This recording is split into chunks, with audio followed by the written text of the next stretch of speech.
ज्या तथाकथित 70,000 कोटींच्या सिंचन घोटाळ्यावरून भाजपनं अजित पवारांच्या विरोधात रान पेटवलं आणि पंतप्रधान नरेंद्र मोदींनी सुद्धा याच घोटाळ्याचं भांडवल करून प्रचारामध्ये राष्ट्रवादी काँग्रेस आणि काँग्रेस आघाडीला कोंडीत पकडलं। त्याच सिंचन घोटाळ्यामध्ये अजित पवारांना निर्दोष असल्याचं प्रमाणपत्र आताचे मुख्यमंत्री आणि त्यावेळी उपमुख्यमंत्री असलेल्या देवेंद्र फडणवीसांनी दिलं। सिंचन घोटाळ्यामध्ये तथ्य आहे, पण अजित पवार दोषी नाहीत असं फडणवीसांनी त्यावेळी म्हटलं होतं। हा घोटाळा ज्या काळात घडला त्यावेळी अजित पवार त्या खात्याचे मंत्री होते, त्यामुळे त्यांच्यावरती आरोप होणं साहजिक आहे। त्याच मुद्द्यावरून आम्ही त्यांच्यावरती आरोप केला होता। मुळात त्या खात्याचं मंत्री असल्या कारणानं त्यांना जबाबदार धरणं साहजिक होतं, त्यामुळे आम्ही त्यांच्यावरती आरोप केले। मात्र तपासानंतर कोणत्याही आरोपपत्रात किंवा तपास यंत्रणांनी अजित पवारांची थेट भूमिका याच्यामध्ये असल्याचं म्हटलेलं नाही।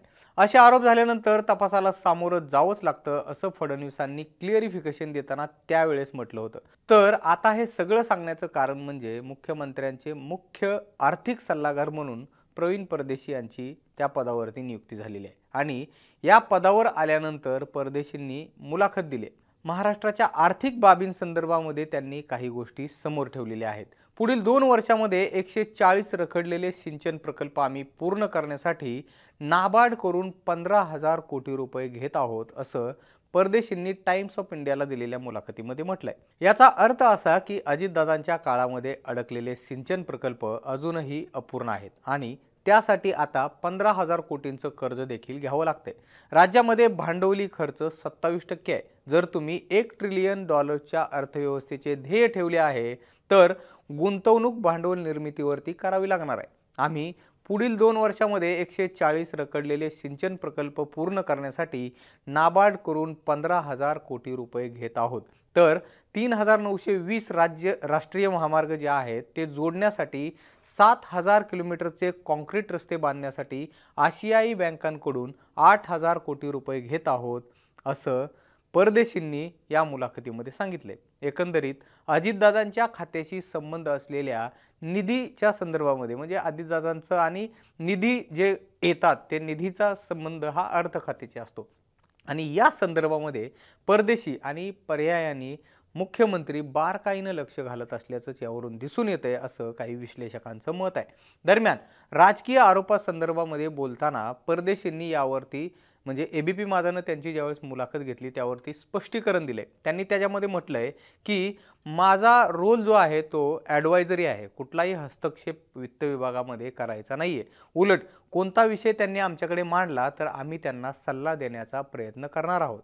इंटरफेअरचा मुद्दाच नाहीये, उलट आम्ही सल्ला देण्याचं काम करतो।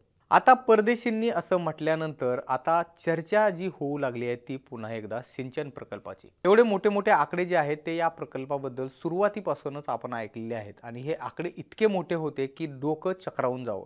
भाजपनं या प्रकल्पामध्ये जे घोटाळ्यांचे आरोप केले होते आणि ते आकडे जे समोर आणले होते ते कायच्या काय मोठे होते, पण हे जे प्रकल्प आहेत म्हणजे यातले अनेक प्रकल्प अजूनही पूर्ण झालेले नाहीयेत। त्याचमुळे आता पुढील 2 वर्षांमध्ये 140 रखडलेले हे प्रकल्प जे आहेत महाराष्ट्रामधले हे प्रकल्प पूर्ण करण्यासाठी नाबार्डकडून 15,000 कोटी रुपये घेतले जाणार आहेत। राज्याची जी विस्कटलेली आर्थिक स्थिती आहे ती सावरताना सरकारमध्ये पुन्हा एकदा वित्तीय शिस्त आणण्यासाठी मुख्यमंत्र्यांच्या मुख्य आर्थिक सल्लागारपदी परदेशींची नियुक्ती करण्यात आली आहे। फडणवीसांचे ते अत्यंत विश्वासू म्हणून ओळखले जातात। याशिवाय त्यांनी महाराष्ट्रामध्ये किंवा केंद्रामध्ये अनेक महत्त्वाच्या पदांवरती काम केलेलं आहे। आता उपमुख्यमंत्री अजित पवारांकडे असलेल्या वित्त विभागावर या निमित्तानं मुख्यमंत्र्यांचं थेट लक्ष राहील अशी चर्चा होऊ लागली। शिवाय आर्थिक स्थिती कोलमडल्यामुळे पुन्हा एकदा आर्थिक शिस्त आणण्यासाठी हा निर्णय घेतलाय असं सुद्धा बोलू लागले आणि परदेशींनी लागलीच माध्यमांशी संवाद साधत राज्याच्या आर्थिक स्थितीवरती बोलायला आणि प्लॅन सांगायला सुद्धा सुरुवात केली।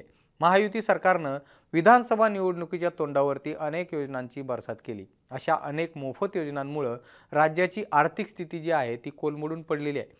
अशा अनेक मोफत योजनांमुळे राज्याची आर्थिक घडी जी आहे ती कोलमडून पडली आहे असे आरोप विरोधक आणि अर्थतज्ञ जे आहेत काही ते लावत आहेत। महायुतीमधले तिन्ही पक्ष जे आहेत त्या तिन्ही पक्षांमध्ये निधीवरून सुद्धा सातत्यानं कुरबुरी होत असल्याच्या चर्चा सुद्धा आपण ऐकत असतो। त्यातच अनेक प्रकल्प हे जे आहेत महाराष्ट्रामधले ते रखडलेले आहेत। परिणामी राज्याच्या तिजोरीवरती पडणारा ताण जो आहे तो सरकारसाठी सुद्धा चिंतेची बाब ठरू लागलेली आहे। आपल्याला याबाबत काय वाटतं हे आम्हाला तुम्ही कमेंट बॉक्समध्ये नक्की सांगा आणि मुंबई तकला जर अजून तुम्ही सबस्क्राईब केलं नसेल तर लगेच सबस्क्राईब करून घ्या। हा व्हिडिओ पाहिल्याबद्दल धन्यवाद।